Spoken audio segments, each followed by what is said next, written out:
They've survived Boko Haram, the Islamist militant group that's devastated this region. But as Nigerian forces regain territory, the full scale of the suffering is being revealed. Starvation, millions are at risk. Those in this clinic are at least getting some help. Ali is 2.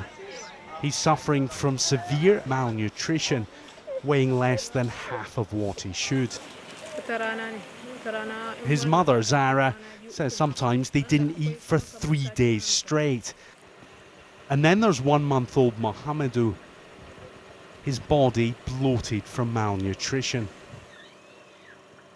His mother, Aisha, has 6 other children to feed. It's unbelievably difficult to get food here, she says. I have to send my children out to beg. Those who have fled the fighting now live in sprawling camps.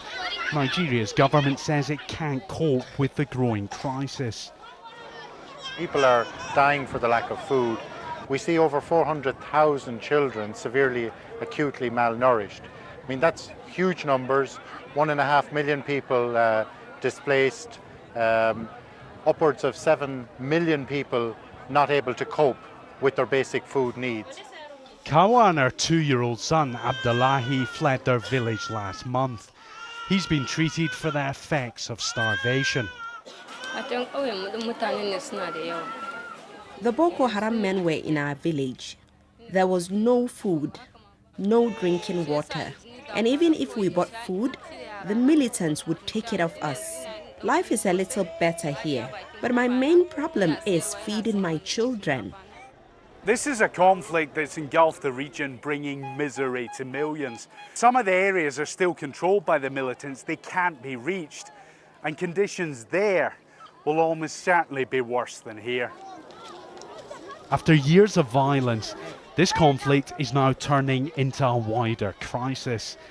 And hunger could end up killing more people than Boko Haram. Martin Patience, BBC News, Maiduguri.